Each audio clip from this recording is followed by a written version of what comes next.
So welcome to part 2 of the single leg lunge series.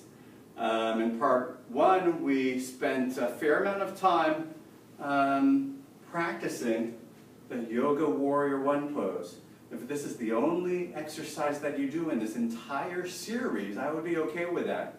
This is such a good whole body exercise that if you spent a couple of minutes a day practicing this, even just 1 minute a day on each side, and being really consistent in your practice, you would develop a lot of strength and flexibility, balance, and coordination from this single exercise. So we like the Yoga Warrior 1 exercise as a priority exercise. So on your handout, put a star next to Yoga Warrior 1. Circle that one on your handout. Very good whole body exercise. But what if you want to take things a little bit further?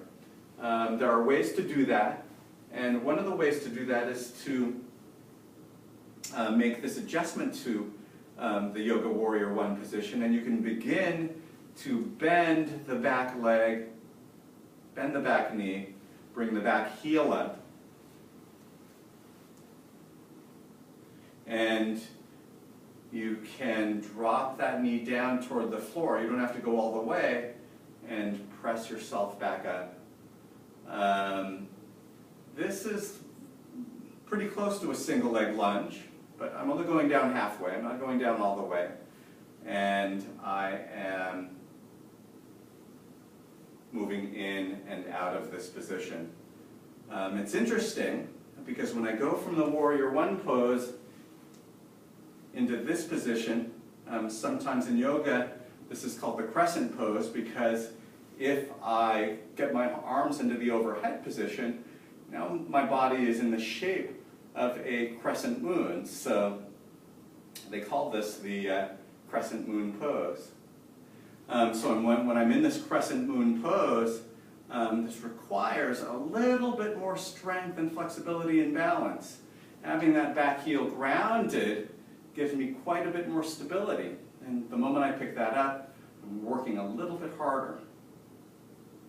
And when I bend that back knee, this back leg is working a little bit harder to support my body weight. Go ahead and try that on the other side. You have the same options for the hands as you did with Yoga Warrior 1. You can place your hands in prayer pose. You can reach straight out in front. Or you can find the overhead position and go into a full-on crescent moon pose. Very challenging posture here. 4 or 5 slow and steady breaths. If you are just beginning to practice this posture, maybe you're only holding this for 2 or 3 slow and steady breaths, and then you slowly bring yourself out of this position. If I wanted to try something even more advanced, I can actually take myself into a reverse lunge. It looks like this. I like to alternate sides on this.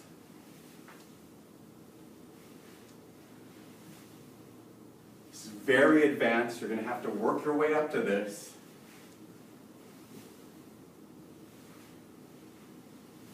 And if you can do 10 of these on each side, that's pretty good flexibility and strength.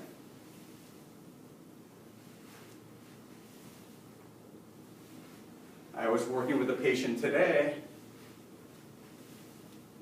and I had her work on this reverse lunge with a high knee to really work on strength, flexibility, and balance.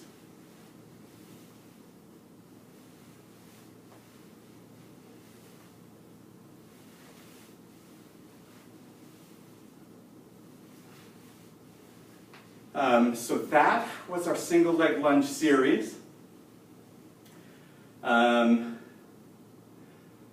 Go ahead and practice this on your own. All of these variations of the single leg lunge are on your handout.